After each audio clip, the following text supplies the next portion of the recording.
Voilà, bonjour Bandeko Nabiso, Oyo Bozo, Nabiso régulièrement. Merci pour la fidélité, merci parce que Bozo s'abonne tous les jours régulièrement à Bosolo na Dubai TV. Et l'autre Yambi, sur ce bino na émission Nabiso Masolo et Mboka. Masolo et Mboka, comme je l'ai très bien dit et je l'ai toujours très bien dit, nous sommes en direct de Dubaï. C'est ici que nous analysons l'actualité du pays avec mon frère Merlin Mampouya Oyo Aza, analyste politique.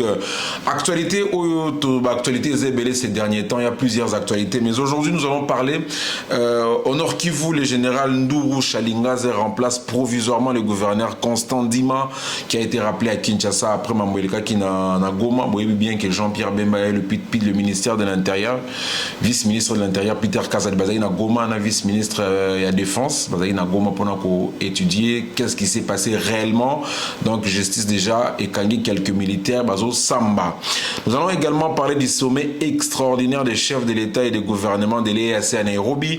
Le mandat de la force régionale de l'EAC en République démocratique du Congo a été prolongé du 9 septembre 2023 au 8 décembre 2023. Pourquoi ces prolongements aussi longtemps? Il y a toujours des problèmes, il y a toujours des morts, il y a toujours l'insécurité, état des sièges et Zakaka, mais jusque-là aucune solution, mais le mandat est toujours prolongé. Il y a également la mission d'observation des Nations Unies, mais le mandat est toujours prolongé. Malgré tout ça, la mission d'observation des Nations Unies, l'EAC, l'état des sièges, aucune solution pour finir l'insécurité à l'est de la République démocratique du Congo.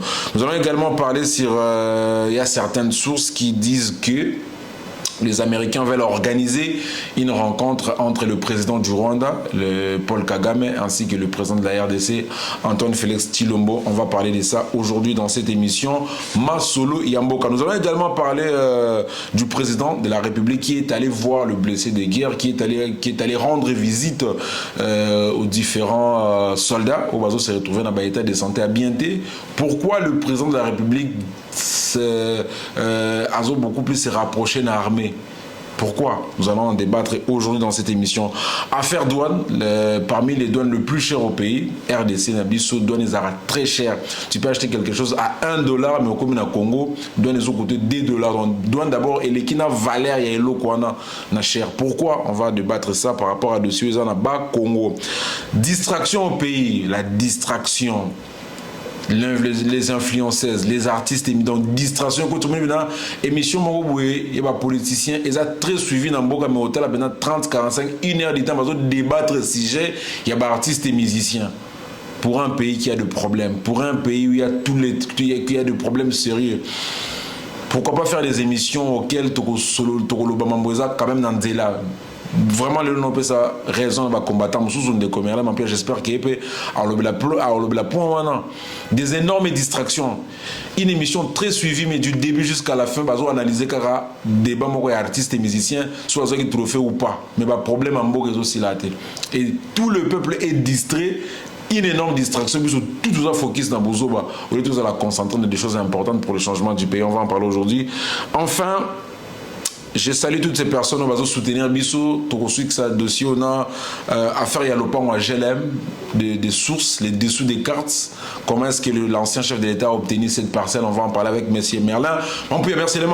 Merlin, on peut y Mboté. Mboté de Robert Guetti. Merci beaucoup aux assous présents, toujours pendant qu'on analyse l'actualité à Yamboka en Dubaï. J'espère que ma munion de ton côté va évoluer bien. Oui, nous avons battu là. Vraiment, ils ont qui n'est malin. Voilà, merci Merlin Mampouya, vraiment dans ces pays, toujours un message est belé. Mais aujourd'hui, souci à moi qu'on a premier sujet, le général Ndourou Chalingaza remplace provisoirement Constant Dima, qui a été rappelé à Kinshasa. Vous en dites quoi? Parce que c'est un Rwandais, c'est un général rwandais, c'est un Mouyamoulenge, ainsi de suite, tout ça va rumeur et bimé belé pour la nomination, il y a général Ndourou Chalingaza.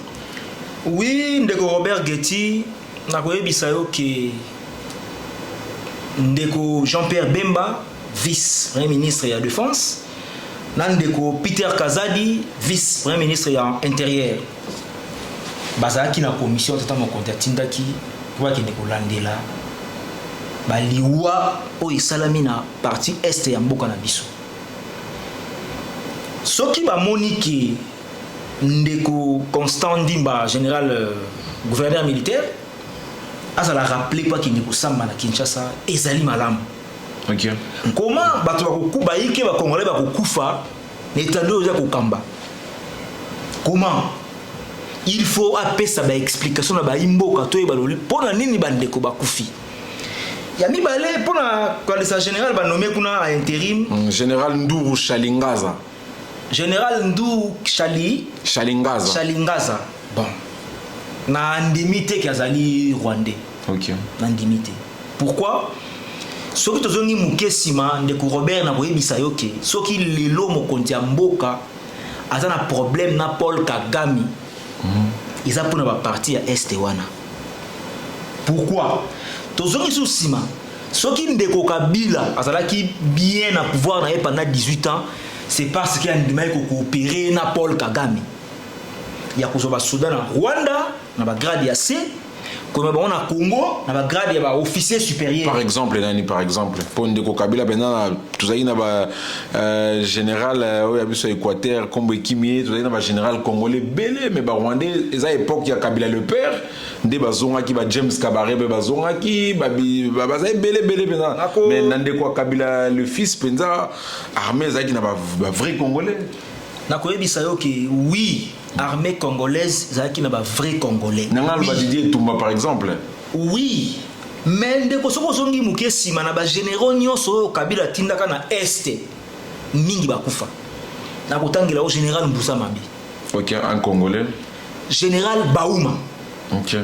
Pour nika soki batindi mwana ya mboka na este kuna tant que général Fakufa. Mamadou Ndala, voilà. Pour nani pambate ndeko président Paul Kagame na ndeko Kabila ba yokanaka. Mais Kabila aussi condamné le même acte. Kabila aussi condamné le même acte du Rwanda. Comment quelqu'un qui condamnait le même acte, vous dites qu'il soutenait Paul Kagame ou soit ils étaient en communion aussi longtemps. Nous n'avions vu aucune vidéo de Kabila au Rwanda comme l'avait avec le président Tshisekedi. On n'a vu aucun membre à pouvoir Kabila. Il s'est rendu une fois à Kigali. Non, mais du côté de Tshisekedi, on a quand même vécu ça. Nakoyebisa yo ndeko nangai nabokangami ya ndeko mwanga chuchu ndeba vérité belé bini. Wana ya liboso. Yanga ina zongi sima. Mwanga chuchu. Oui. Na zongi sima. Nani asinyaka bako na CNDP? Nani asinyaka bako na Bosco Tangana? Nani asinyaka bako na ba RCD Goma ki ba militaire na bango bakota na FRDC? Ils avaient pas besoin d'infiltrer les lots. Mais c'était de la base au sommet.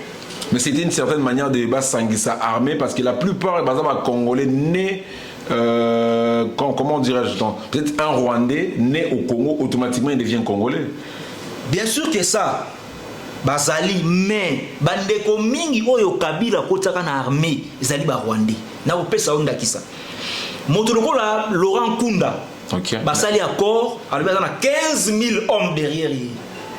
De quelle origine? 15 000 hommes, une rébellion de 15 000 hommes. Ezaki ba dur la bango na Kabila ba so ba Soudan na Rwanda, ba na RDC. Pour ba infiltrer armée le lengi armée komaki. Siko solution ni nezwami. Par rapport ya bandeko este ngana msepeli lengi bati général, bazong si général na place général Azala, général Constant Azalaki. To landa to yeba liwe bandeko wana euti wapi. Soki général Constant Ndima azali sima nango. L'état salam sana justice et salam sana nango. Soki pe azali sima makambo na te azala akiti. Mais to koyebisa mokonzi mboka boy papa Félix Antoine Tshisekedi Tshilombo. Na ngonga oyo to ana posa bato bakufa lisusu surtout na este wana. Banani bakopesa yo pouvoir na 2020 na décembre 2023. Banani bakopesa yo pouvoir na 2023. Banani bakopesa yo pouvoir. Voilà, il y a des dossiers. C'était juste une parenthèse. Sommet extraordinaire des chefs de l'État et du gouvernement de l'EAC à Nairobi. Le mandat des forces régionales de l'EAC en RDC est prolongé du 9 septembre 2023 au 8 décembre 2023. Le problème de l'Est, moi je suis né à Goma. Je suis natif de Goma. Mes parents vivent à Goma et à Bukavu. Donc je connais très bien la situation de l'Est depuis 1994 lors de la génocide. Nous étions là en 1994 ba Rwandais ba côté belé er ba kimara génocide na Rwanda ba bimba bando leka la ville ya Gisenyi pour que ba koma Goma ba kota ki ba Rutshuru ba koti ba Walikale ba koti ba Rumangabo ba koti ba Minova ba koti ba Masisi. Donc na pesi ba tout ya mbote ba tout ya Goma mbote, mes amis de l'école net ba Eric Musanganya, Justin Musanganya, ba Emiline, ba Huguette Bichou ka wana bana na biso ba ndeko na biso ya Goma na pesi bino mbote boza vraiment ebelé ba famille Bunika ainsi de suite. Alors guerre aussi la tena est et bon état de siège les alliés et à ses forces régionales les alliés, MONUSCO toujours présent mais insécurité aussi la tête. Mais c'est un peu qu'est-ce qui se passe réellement là-bas? Oui, na likambo ya este wana eza kusala ba kongomani nyonso pasi na ko banda likambo état de siège oui ezali avancer moko ya malamu ya makasi pona nini pamba te parti este nyonso yaki contrôler na Kagame na bande na yi mais komona état de siège esali ke ekangi ba militaire mingi batu mingi ba rebelle mingi ba kimi ba kena ba zone mususu na koyebisa ko état de siège na ba avancer malamu na ko bakisa boye ndeko Corneille Nanga azalaki na carré minero ba pesa ki pa ya Kabila na est état de siège et botolier yango. Mais ce n'est pas officiel, aucune personne n'a déjà parlé de ça, aucune personne n'a parlé de ça officiellement. Même les télévisions internationales qui font des grandes investigations. Le Corneille Nanga qui palpite, c'est à cause de ça. Pambate l'État, botoli carré minière na ye. Au Kabila a octroyé pesa qui état de siège, ils ont avancé et belé. À part carrière minière quoi encore, bakangi ba policier encore même insécurité aussi la tête. Bien sûr que ça, ils allaient partout. Ils ont dans certaines zones au bâti état de siège. Entre autres dans Ituri, mais laisse dans Goma bâti état de siège té. Mon boulot les amis na Goma, pour ça état de siège té. Mais pour nanga ils ont avancé. Pourquoi? Parce que zone nous sont qui occupée par Kagame na Batunaï. Tant état de siège et bengani bango ba kingi nde ba komi ko luka bakanga Goma pamba te Kagame azaki ayeba ke zone nyonso ya este wana ya kanga yango akozoba minerai akoteka akopesa ba communauté internationale akosala makam nyonso mais a perdre déjà une grande partie et ça sous le contrôle na été pamba te tadi ces wana. OK, parlons de l'EAC, zone on a EAC zo contrôlé. Pourquoi pas armée congolaise et qui contrôler les zones. Nous sommes en République démocratique du Congo. Nous sommes en RDC. Mais il y a une zone neutre qui est contrôlée par une armée étrangère. Et cette zone, dans cette zone, c'est strictement interdit FARDC et comme dans la zone selon l'accord, selon le contrat. C'est quoi exactement? Il y a des Congolais qui ne comprennent pas ça. Une zone au pays, na Congo, na RDC, mais zone là, ils ont interdit na armée. Il y a une armée légale et contrôler zone. Pourquoi seulement EACND faut contrôler zone? C'est quoi la conviction? Qu'est-ce qui se passe dans le dessous des cartes? Les gens n'en parlent pas, mais c'est sérieux cette situation. Oui, c'est sérieux de Robert Getty. Mais na koyebi ça le sous qui état de siège pardon EAC ya ki ona kolandisama le lenge ba kutana ki na accord na bango ya Nairobi. Okay. La feuille de route ya Nairobi. Nde sengaki ke armée ya EAC et il y a qu'on place na et à occuper partie est wana. Oui, quand cela ne tienne, mais biso ba congolais to lingi yango lisusu te. Et ça que na mission le yiki tata mo konti au départ azaki na contrôle ya armée te. Armée pesa ki makasité. Yé moko na ba conseil ba yiki non. Et puis ça qui bango temps ba réformer armée. Le corps va réformer l'armée. Ils sont maintenant au point. Tu sais, biso ba Congolais, notamment à Dubaï. Tu as vu le président de la République, tu lingi mandat ya EAC na mboka na biso lisusu te. Et bon MONUSCO depuis des années. Na koyebi sa yo ndeko ministre des Affaires étrangères ndeko Christophe Lutundula a aussi signé arrêté moko na biko elekea que MONUSCO ezokende définitivement. Mais depuis tout cela. Bangonde au contraire ba ko aider Kagame, bande ya Kagame na communauté internationale ba occuper mboka na biso. Parce que depuis que la MONUSCO existe, nous étions encore enfants à Goma, la guerre n'est jamais finie. À l'époque, c'était l'Organisation des Nations Unies, bah, MONUSCO, c'était MONUC, Mission d'observation des Nations Unies au Congo. Maintenant, c'est la MONUSCO. C'est la même chose, juste les changements de nom. Et loko moko ba na posa ba pied mboka na biso. To salut, to sepeli na moka on ministre affaires étrangères a dit que MONUSCO est quitté RDC. Tozo c'est la départ ya MONUSCO. To sepeli te dans les choses dans mon condiko pour ce sous mandat et à 7 décembre to sepeli na ngote. OK. To yebisi que à revoir mes décisions na yi. Lokola ba OK na soumen na mikoza ko ya à revoir décision na yi. Pardon, EAC, il faut quitter RDC.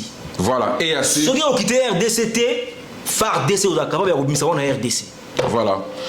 Ouais, mais un contrat. Espérons que la partie Est et RDC tout maintenant une paix durable parce que ça zone Mogo depuis 1994 Rwanda un génocide par exemple vraiment au fin de la province donc c'est très compliqué. Alors certaines sources des journalistes d'investigation disent que les Américains veulent organiser une rencontre entre le président Tshisekedi et le président Paul Kagame.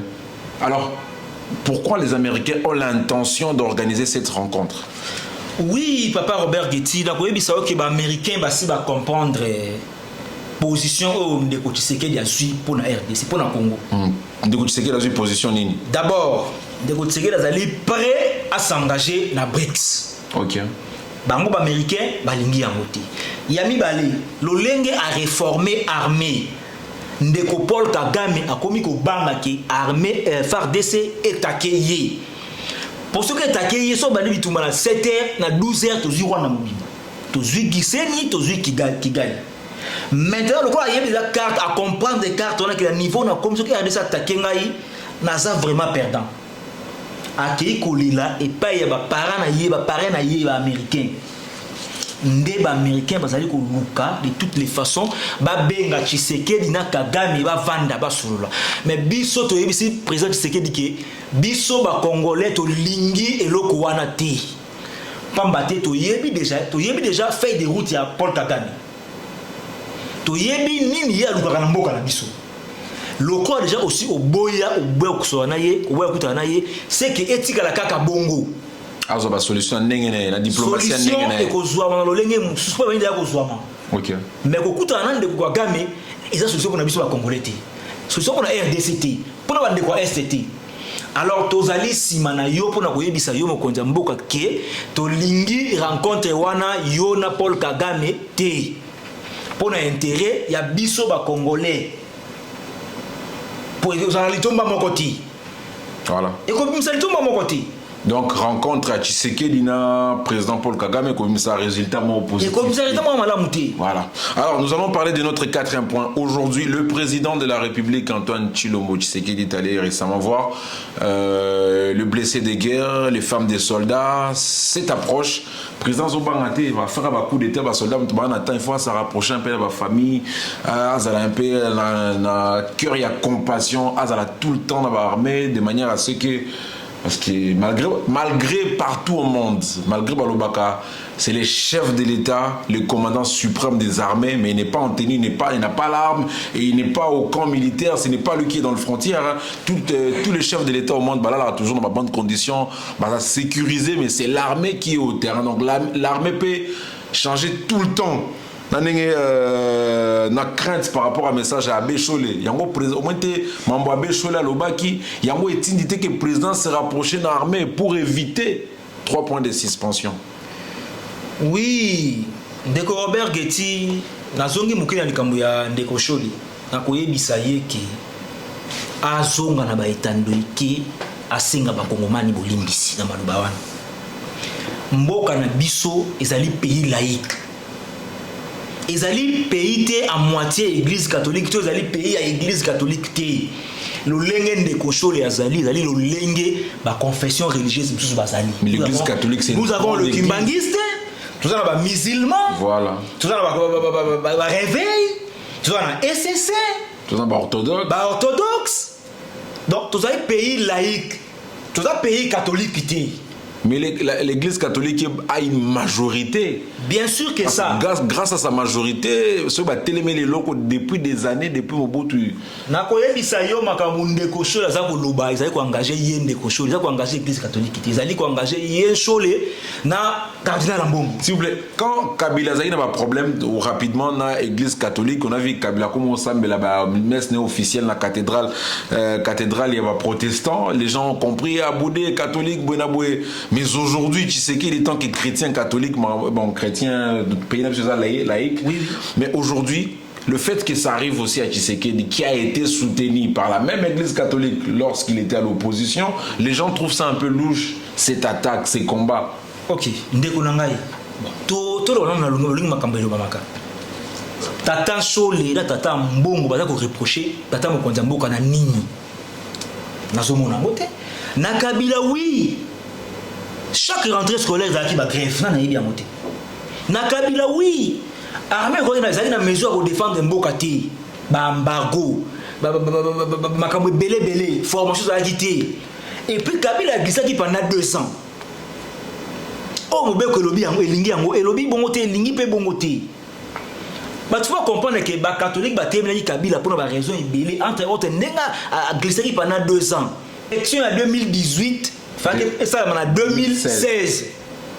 Bon, Yebisangaï, par quel bâton de magie, par quel bâton magique, autre commettre en 2018. Kabila s'est justifié sur base de Est la guerre. Il fallait financer d'abord, finir la situation du M23 au guerre ici, là, qui en 2015. Il fallait d'abord finir avec le M23 pour, et puis se concentrer aux élections. Oui, avant l'élection, guerre ici, là, en 2018, il n'y avait pas de guerre dans l'Est.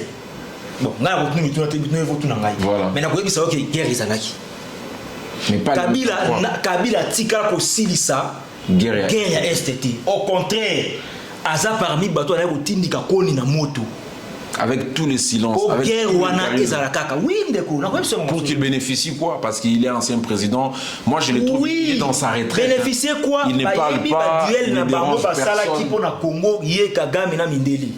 Ba Mindeli un français l'a dit. Il a dit quoi exactement? Que plaçons quelqu'un en RDC pour toi un message pour diriger Mokawana.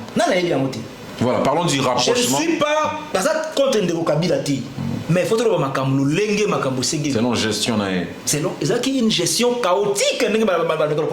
Voilà, rapprochement président Fachina armé.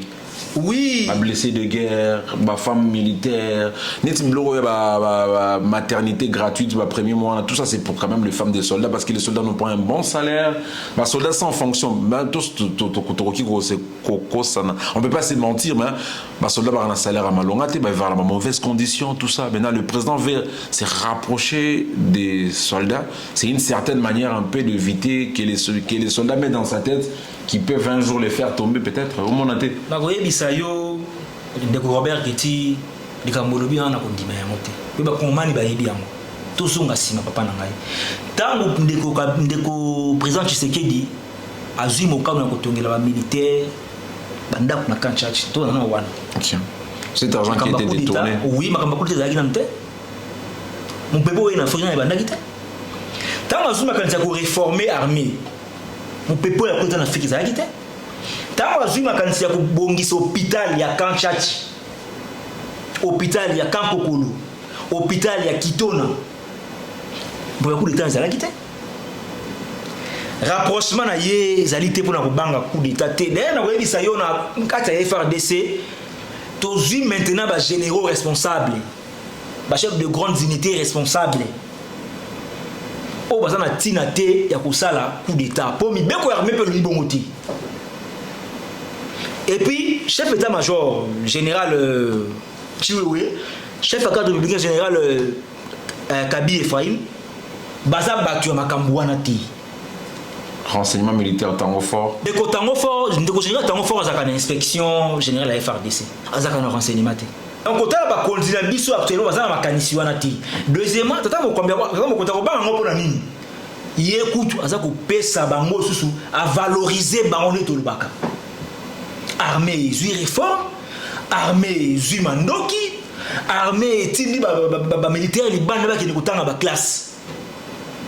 Troisièmement enfin mboka na biso eza ko ningana te ko ba mboko ba se ba coup d'état. Eza ko ningana bongo te. Mais lorsque vous tata mo conserver mandat na yena 2018 a reçu en décembre et puis a lobby que élection ezali pe ekozala. Bon ça coup d'état pour na Cameroun. Deuxième coup d'état. Tata Mokonzi azana makanisi ya kobongisa mboka. Il a la volonté malgré les détournements malgré les détournements place sa famille politique place to outil nande zo pusana ozomona ke moi volonté ya koluka kobongisa mboka ezali bon okosala coup d'état pona nini na suka biso ba congolais to lingi lisusu militaire akamba mboka te pour la raison où je ne suis pas contre Bango. Avec le maréchal Mobutu, 32 ans, il était militaire.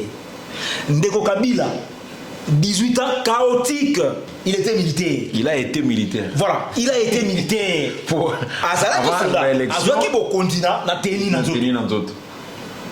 donc, quand on a une histoire passée dans les soldats qui ont suivi au Kondi, même si soldats.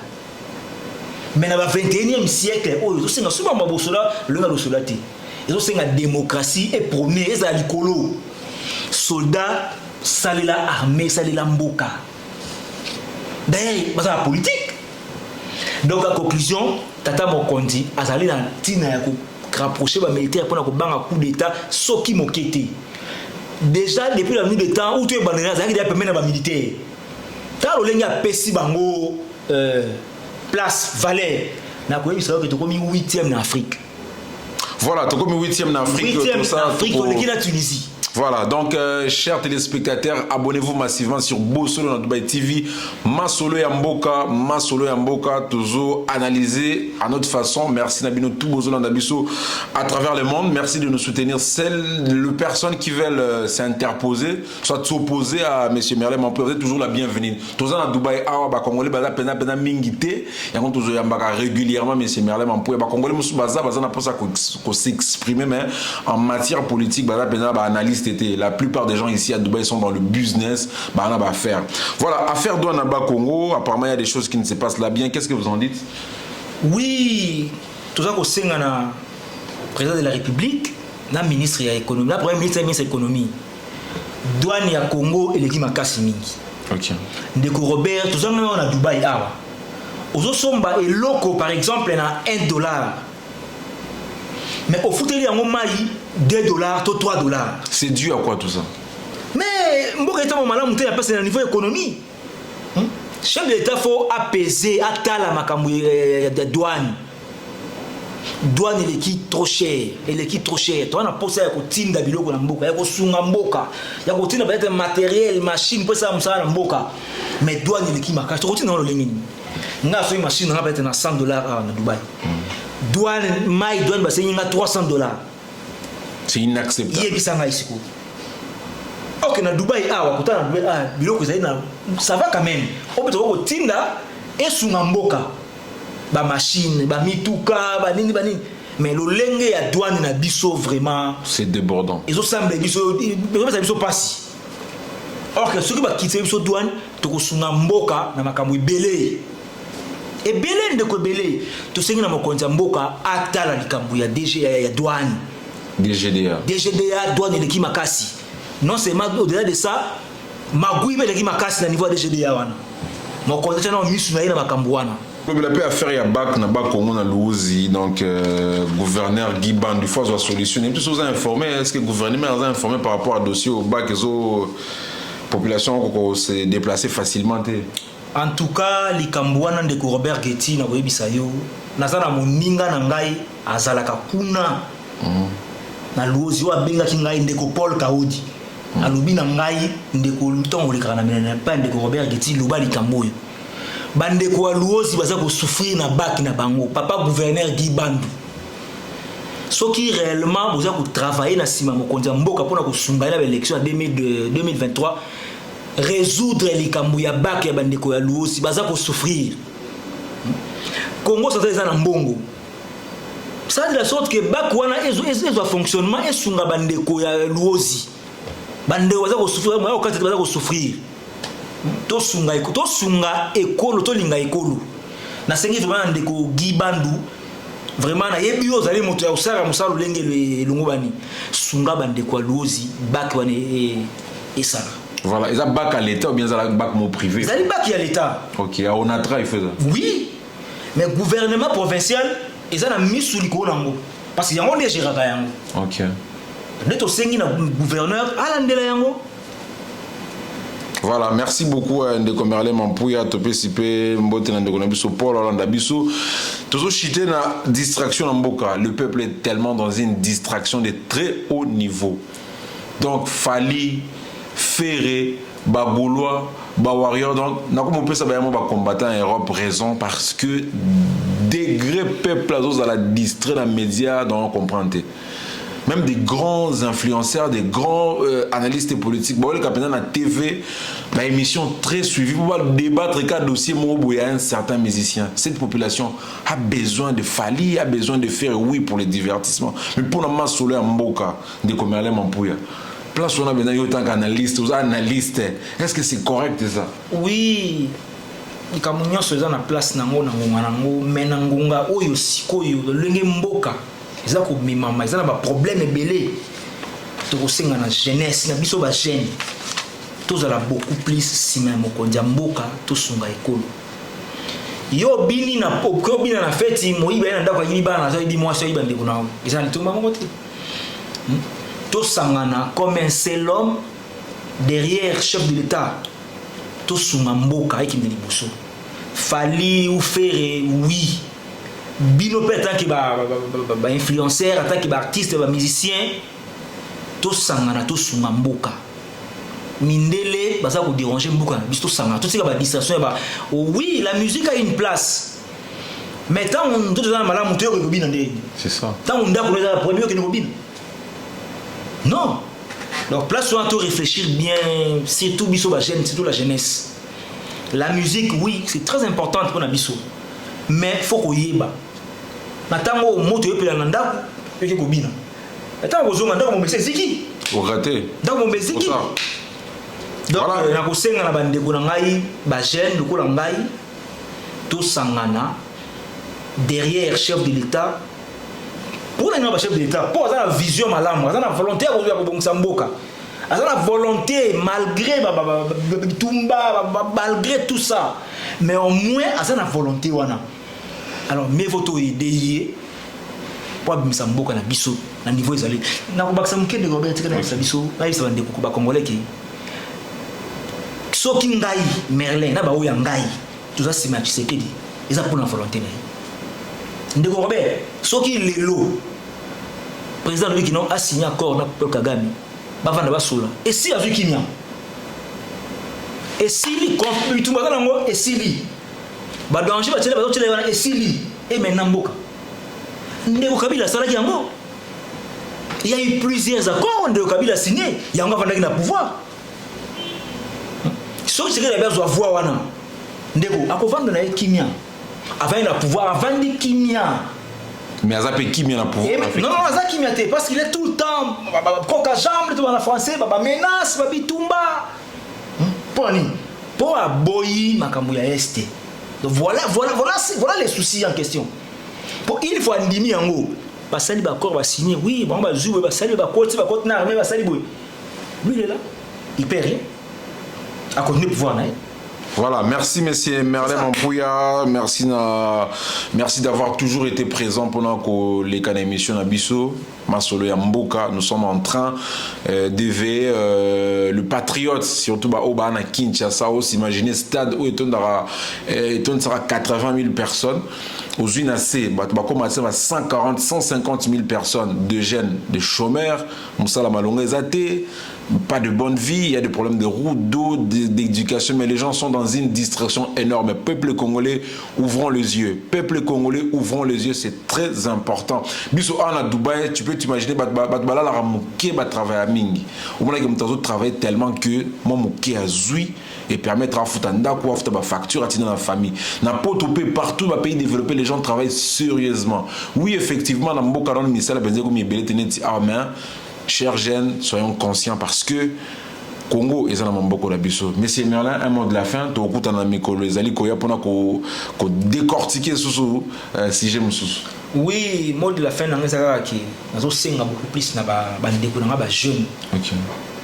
Nous n'avons que la RDC comme patrie, comme nation. Donc, ceux qui biso to bundeli en goti.